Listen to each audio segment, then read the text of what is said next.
헬스 트레이너 김모 씨가 헬스장 업주와 맺은 계약서입니다.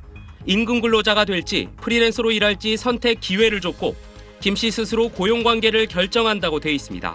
실상은 달랐습니다. 선택권이 없죠. 수업료를 많이 벌어가라. 4대 보험에 가입하지 않고 그에 따른 책임도 김 씨가 진다는 각서에도 서명해야 했습니다. 이후 김 씨가 한 일은 프리랜서와 거리가 멀었습니다. 외부 홍보나 아니면 뭐 전단지 부착, 대청소라든지 그런 것들도 쉬는 날에 나와서 지난 3월 사용자의 지휘 감독을 받았다면 프리랜서 트레이너도 근로자로 봐야 한다는 대법원 판결이 처음 나왔습니다. 이후 이런 꼼수 계약서를 조장하는 노무법인의 컨설팅이 늘어난 것으로 알려졌습니다. 프리랜서로 이렇게 보이게끔 기구도 뭐 저희가 소지해서 가져왔다고 이런 식으로 써놓고 조급 계약서를 써놓으면 안심이 되었는데 이젠 그걸로는 안 된다라고 보는 거예요.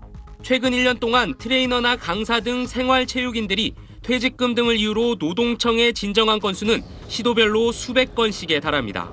불법적인 노무 컨설팅을 통해서 실제로 노동자들의 권리를 침해하고 있는 사례들이 굉장히 많이 발생하고 있는데 꼼수 계약서나 각서가 법적 효력을 인정받긴 어렵지만 당사자들에게 문제 제기 자체를 포기하게 하는 압박으로 작용하는 만큼 실태 조사와 근로 감독이 필요해 보입니다. SBS 엄민재입니다. 지난해 경기도 광명에서 위탁 계약을 한 학원 강사 A씨. 프리랜서였던 만큼 맡긴 강의 운영에 대해선 자율성이 주어져야 했지만 학원 측은 출퇴근 시간과 휴일은 물론 강의 교재까지 지정해줬고 임금도 대부분 고정급으로 지급했습니다. A씨는 자신이 근로기준법상 근로자였다며 연차 수당을 달라고 노동청에 진정을 냈지만 각하당했습니다. 구체적이고 직접적인 업무 지시를 받고 기본급이 있었고 출퇴근 시간이 정해져 있었고 노동청에서는 계약서에 비율제 강사라는 그걸 하나를 가지고서 저를 근로자로 인정하지 않았습니다. 대법원은 유사 사건에서 업무 내용과 지휘 감독의 주체, 근무 시간과 장소 등을 기준으로 제시했는데 노동청은 여전히 계약의 형식에 비중을 둔다고 프리랜서 노동자들은 반발합니다. 또 근로계약과 관련된 분쟁도 줄지 않고 있습니다.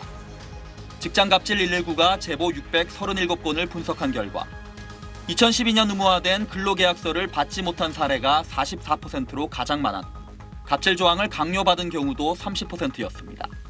입사한 지 한 달이 돼서 수습 기간에 언제든지 나가겠다는 각서를 작성하라고 하셨습니다. 근로계약 작성 시 1년 내 퇴사 시 교육기간 중 받은 모든 급여는 반환한다는 내용의 또 각서를 요구하기도 했고요.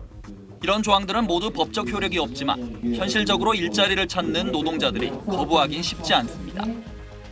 갑질 근로계약서에 사회초년생과 프리랜서들의 권리가 침해되지 않도록 정부의 적극적인 단속이 요구됩니다. SBS 정반석입니다. 그때그때 여러 가지 일을 하며 생활하는 20대 후반의 A씨에겐 일자리라는 말보다 일거리라는 말이 익숙합니다. 엔잡할 수 있는 플랫폼들이 많잖아요. 주말엔 축가를 부르러 결혼식에 가고 그리고 평일에는 디자인 작업을 하다가 한 가지 일로 버는 돈으론 생활을 유지하기 턱없이 부족하기 때문에 여러 직업을 가져야만 합니다. 주수익이 영상 편집인데 들쑥날쑥이에요. 통상 나가는 고정 지출 같은 것들이 그걸 메꿀 수 있는 돈이 왔다 갔다 하기 때문에 A씨 같은 비임금 노동자는 최근 5년 새 50% 폭증해 800만 명에 육박합니다. 전체 경제활동 인구의 3분의 1에 달합니다.